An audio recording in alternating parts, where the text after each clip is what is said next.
for me, it's always been about knowing that, one, man, this is America. I can try the things that I want to try. So I'm not going to go to my grave with all these things that I wanted to do and know that I didn't do them because I was too much of a coward because I was afraid to fail. Like, no, let's have some courage and let's go ahead and fail, because the more you do it, the less afraid you're going to be of it. Right. But again, toiling in infancy. Let me give some specific examples of this. And here's what I say. Here's what I'll say.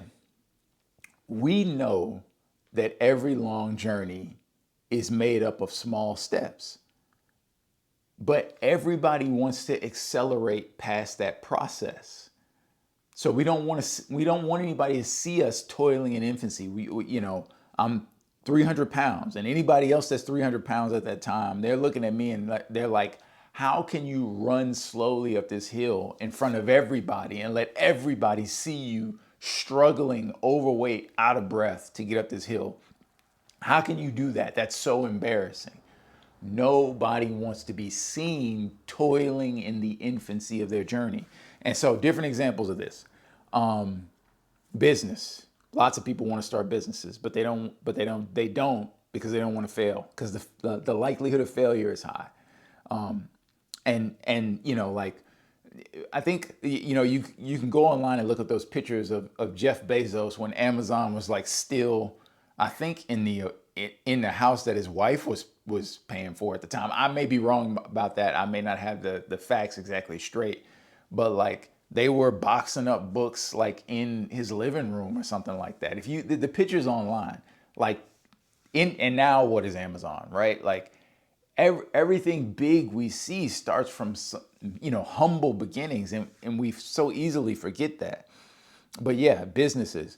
Look, money, and like having money for retirement, because most of us won't have successful businesses if we're going to have more than just whatever Social Security is left by the time we get there. It's going to take decades of diligently and consistently saving money, because time is what creates that seven-figure retirement in the long run. And I mean, and I still don't know if I'm going to be able to create that, because I started saving late. Again, time, right? Like, had I started saving 10% of every dollar I made from when I first started working at 15, 16 years old, like I'd be in a pretty significant place by now. But it is what it is. So I'm gonna just, I've been working hard on it the last 5 or 6 years, and I'm gonna just keep working hard on it.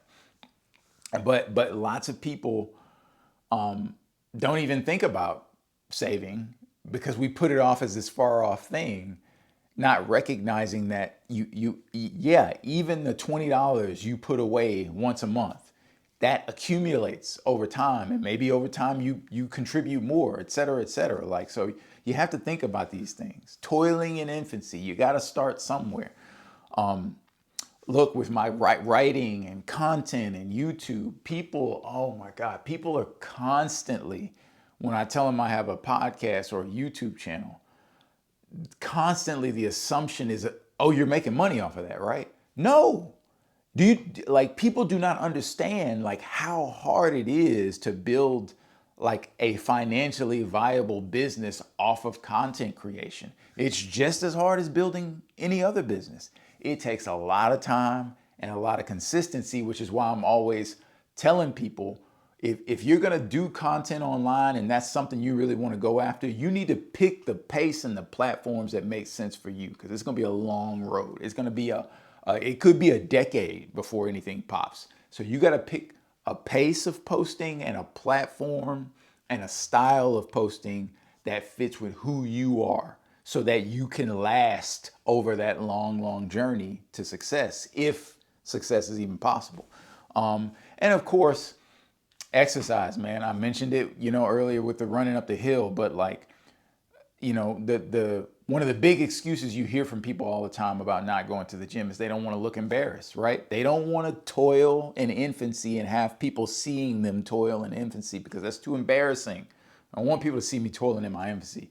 But when are you going to begin? When and where are you going to begin? And so you got to start somewhere. So fitness is a big one. And again, last one, martial arts. That's another one. When people first start boxing or first start doing jujitsu, I can attest to this. When I first started, Like you look awkward, you move awkward, you're not efficient, and everybody that you spar with is crushing you. And it sucks and it feels and it's embarrassing. But man, that kind of that suck factor becomes the motivation for getting to the gym and getting better. And so, like, we know that all long journeys are made up of small steps. And so we have to be mindful of when we're avoiding the toiling. Again, when you start working hard at something to change something, a lot of times it's a public declaration that I'm trying to change something about myself. And in the beginning, you're an infant. You're an infant in that journey. And we have to just we which and this leads to the next point.